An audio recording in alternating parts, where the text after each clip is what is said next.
ba léegi mi ngi tëdd nelaw. parti bi noo ko gisee tekk la def loolu lépp loxo la. ñu jóge ci nga ñëw organiser ab déguerpissement boo xam ne da ngaa ñëw bàyyi ba ñu bëgg a dem élection nga topp nit ñi di déguerpir ba Sonko génn ne lii de yëguma ko. waaw loolu lépp ci la bokk. nga jóge ci léegi lu des Pastef lan la ay chroniqueur nga ne xam nga ne woo nañ chroniqueur yëpp ci ministère ne leen léegi yéen da ngeen di wax lu ngeen man ngeen yam ci ku amut loo métier nga noppi maanaam di leen noppi loo daal mooy léegi du songu chroniqueur yi ba ñëpp noppi. nga songu patriote yi nga xam ne ci TikTok bi lañ nekk ñoom laa mi ñu daaru coin piip dem kaso.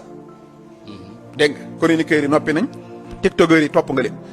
maanaam Pastef ñi nga xam ne nii amuñu kii maanaam nekkuñ ci TikTok bi ñoom ay patriote engagé lañ nii rek benn nga ne leen du ngeen am justice ñaar du ngeen fi faloo direction yi du ngeen fi dugg ku ngeen woo du wuyu du ngeen maanaam fexe ba ñëpp ba léegi bu ñëpp meree Sonko sëriñ si mere ko toog journaliste yi mere ko toog homme d'affaires yi mere ko showbiz bi mere ko askan wi mere ko partem ne tekk patriote yi mere ko léegi bu ñu demee ba 2028 Diomaye day wax Sonko ne ko grand sa image nit ñi nga xaw a mere daal su ma sañoon nga bàyyi ma dem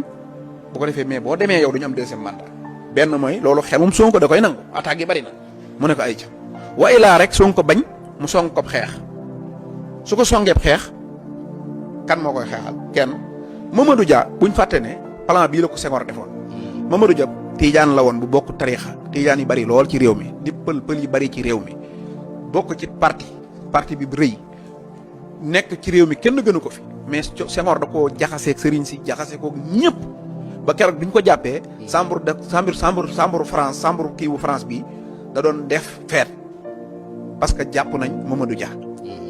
dégg nga noonu ñu defoon Mamadou Dia mooy fexe ba askan wépp gëm ne kii seenum noonu la ñu doog koo songu noonu lañ bëggoon a def Sonko mooy bañ loo ko ñépp ba ñëpp ba ko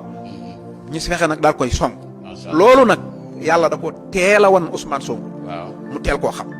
léegi nag loolu day baax tey sama analyse bii ma def bëgg naa nit ñi xam mooy Diomaye da doon tabax boppam ci image ba ngeen faloo ba nëgë ni mosoo leen a gis koy attaqué Diomaye lii nag maanaam la moo nekkoon plan bi mooy cuuj buñ tegal ceeb pepp ngay cof ba mu jeex mais Diomaye xam na ne mook Sonko mënuñoo jàmmaarloo ci politique bu tëddoon di nelaw sax du ko song mais da ko bëggoon a décrédibiliser ci moyen état dégg nga parce que passeport diplomate foofu laa koy jeexale sëriñ si ci mere Sonko nañ xam ne passeport diplomate du compétence su premier ministre maanaam domaine réservé la pour président de la république moo koy recommandé signé ko yóbbu ko ministre des affaires étrangères ñu tàppe ko